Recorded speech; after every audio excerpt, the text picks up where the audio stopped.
प्यारे स्टूडेंट, बांसुरी क्लासेज में आप लोग को स्वागत है। मैं उदय कुमार आज फिर से आपको रेलवे का क्वेश्चन कराने वाले हैं।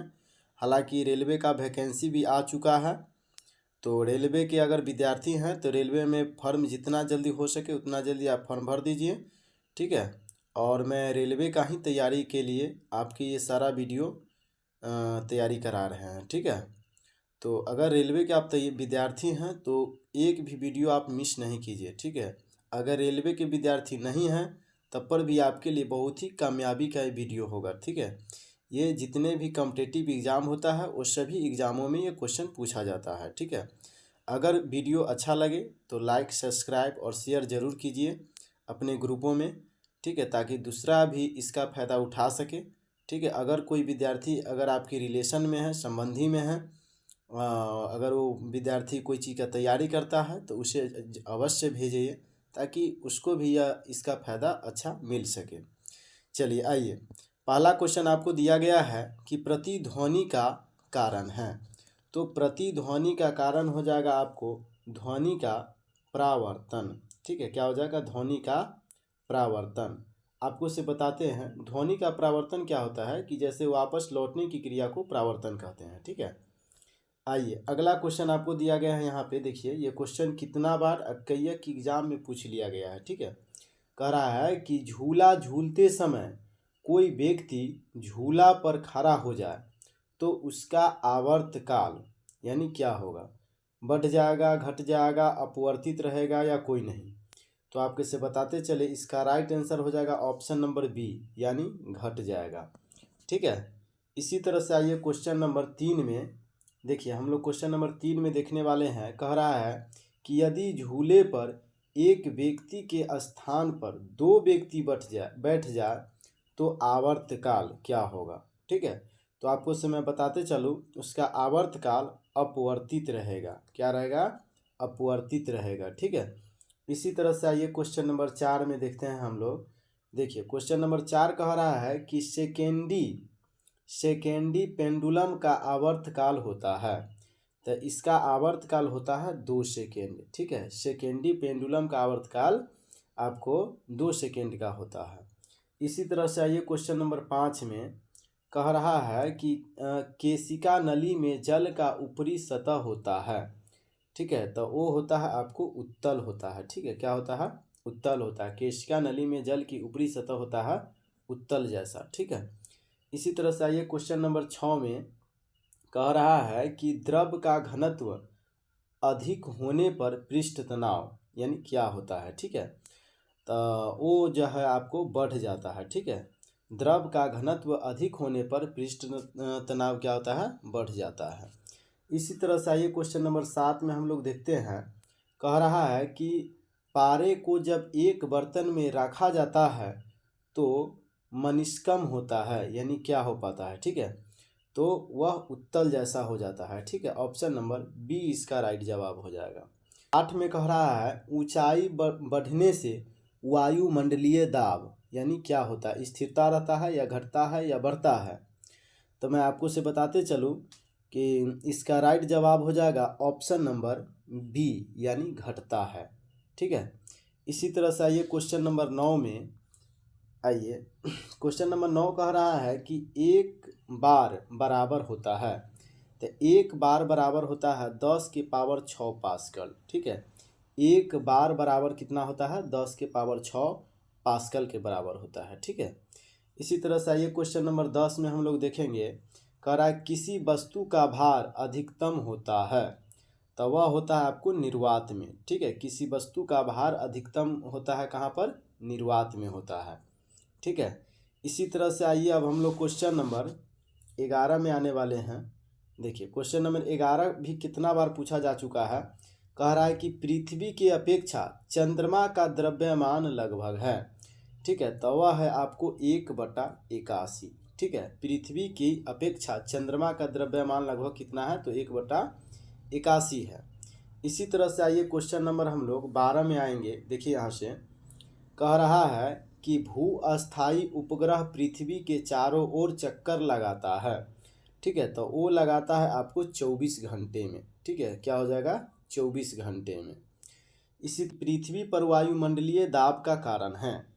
ठीक है, तो वो दाब का कारण है आपको गुरुत्वाकर्षण। ठीक है, क्या है? गुरुत्वाकर्षण। पृथ्वी पर वायुमंडलीय दाब का कारण क्या है? तो गुरुत्वाकर्षण के कारण हर वस्तु एक दूसरे के अपनी ओर आकर्षित कर रहा है। ठीक है, चलिए इसी तरह से आइए क्वेश्चन नंबर 14 में हम लोग आते हैं। कह रहा है कि पृथ्वी का पलायन वेग है। ठीक है, तो पृथ्वी का पलायन वेग है आपको 11.2 किलोमीटर पर सेकेंड। ठीक है, 11.2 किलोमीटर पर सेकेंड। इसी तरह से आइए क्वेश्चन नंबर फिर 15 करने वाले हैं। देखिए, कह रहा है जब कोई वस्तु ऊपर से गिराई जाती है तो उसका भार होता है। ठीक है, तो उसका भार जो होता है वह जो है परिवर्तनशील होता है। ठीक है, कैसा होता है? परिवर्तनशील। इसी तरह से आइए क्वेश्चन नंबर 16 में देखिए, कह रहा है कि ग्रहों के गति के नियम को किसने प्रतिपादित किया था? ठीक है, तो वो प्रतिपादित करने वाले थे केपलर। ठीक है, क्या हो जाएगा? केपलर। इसी तरह से आइए क्वेश्चन नंबर 17 में देखते हैं हम लोग। देखिए क्वेश्चन नंबर 17 कह रहा है एक जेट इंजन किस सिद्धांत पर कार्य करता है? तो वो करता है आपको से मैं बताते चलूँ, वो करता है आपको रैखिक संवेगीय संरक्षण के नियम पर। ठीक है, यही चीज़ हो जाएगा ऑप्शन नंबर डी, रैखिक संवेग संरक्षण के नियम पर। ठीक है, आइए क्वेश्चन नंबर 18 में हम लोग देखते हैं। कह रहा है कि एक गेंद को क्षैतिज से कितने कोण पर फेंकने पर अधिकतम क्षैतिज दूरी कर सकेगी? तो वो कर सकेगी आपको जो है 45 डिग्री पर। ठीक है, 45 डिग्री। ये भी क्वेश्चन एएसएम में कई बार पूछा है। और आपको जो है अगर ये इस चीज़ का तैयारी करना चाहते हैं तो आप सब्सक्राइब अवश्य कर लें, ताकि इस प्रकार की वीडियो आपको हमेशा मिलता रहेगा। ठीक है, चलिए अगला क्वेश्चन आइए। अगला क्वेश्चन में कह रहा है कि वायुमंडल में बादलों के तैरने का कारण है। ठीक है, तो बादलों के तैरने का कारण हो जाएगा घनत्व। क्या हो जाएगा? घनत्व। ऑप्शन नंबर डी इसका राइट जवाब हो जाएगा। कह रहा है कि गैस के अणुओं का गतिज ऊर्जा किस ताप पर शून्य होती है? ठीक है, तो वो होता है आपको -723 डिग्री सेल्सियस पर। ठीक है, -723 डिग्री सेल्सियस पर होता है। ठीक है, इसी तरह से चलिए क्वेश्चन नंबर 21 में कह रहा है कि पारे का तापमापी किस ताप तक प्रयुक्त हो सकता है? ठीक है, तो वो होता है आपको 360 डिग्री सेल्सियस तक। ठीक है, ऑप्शन नंबर सी हो जाएगा। इसी तरह से आइए क्वेश्चन नंबर 22 में हम लोग देखते हैं।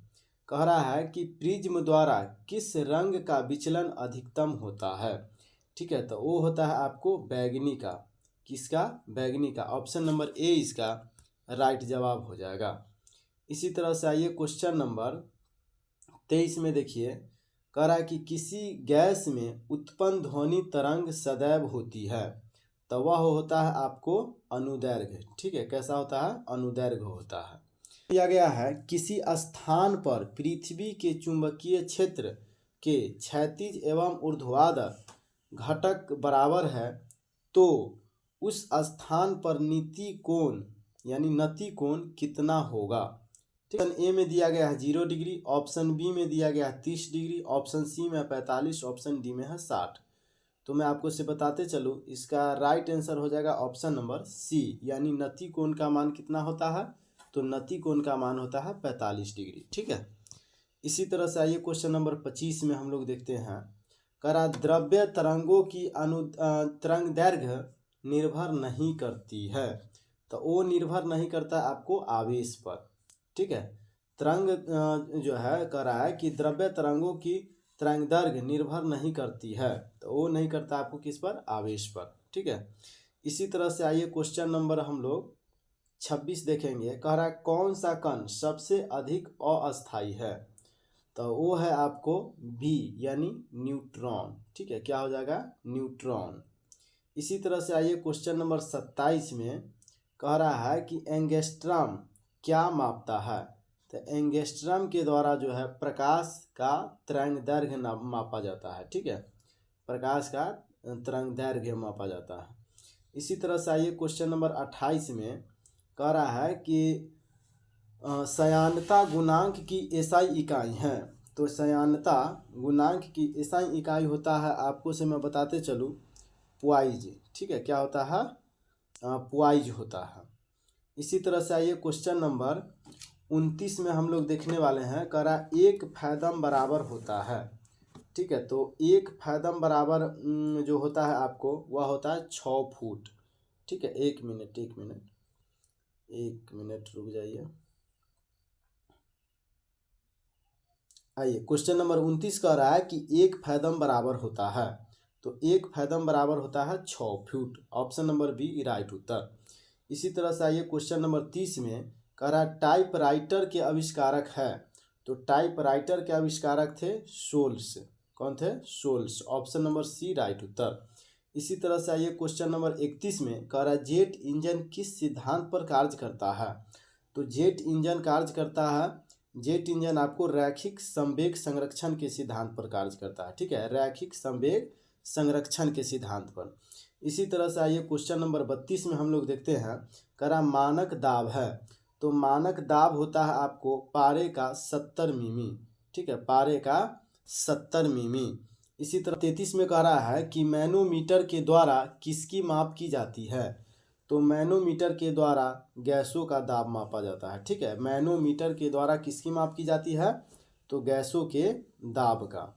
इसी तरह से आइए क्वेश्चन नंबर हम लोग 34 करने वाले हैं। देखिए 34 में कह रहा है कि वस्तु की मात्रा बदलने पर अपवर्तित रहेगा। तो वो आपको अपवर्तित रहेगा कौन? तो घनत्व। ठीक है, ऑप्शन नंबर डी राइट उत्तर हो जाएगा। इसी तरह से आइए 35 में कह रहा है कि केल्विन मान में मानव शरीर का सामान्य ताप है। तो वो सामान्य ताप कितना होता है आपको समय बताते चलूँ, वो होता है आपको 310 केल्विन। ठीक है, कितना होता है? 310 केल्विन। इसी तरह से आइए क्वेश्चन नंबर 36 में देखिए क्या कह रहा है। कह रहा है कि पारा जमता है। तो पारा जो जमता है वह आपको जमता है -39 डिग्री सेल्सियस पर। ठीक है, पारा कितने डिग्री पर जमता है? तो -39 डिग्री सेल्सियस पर जमता है। इसी तरह से आइए अब इस चैप्टर का लास्ट क्वेश्चन है। कह रहा उच्च तापक्रम को मापने का यंत्र है। तो वो यंत्र आपको पाइरोमीटर कहलाता है। ठीक है, उच्च तापक्रम को मापने का यंत्र क्या कहलाता है? पाइरोमीटर। ठीक है, वीडियो अच्छा लगता है तो सब्सक्राइब जरूर कीजिए, लाइक जरूर कीजिए और कमेंट जरूर कीजिए। ठीक है, तब तक के लिए चलिए जय हिंद, जय भारत। फिर अगली वीडियो में आपसे मिलते हैं।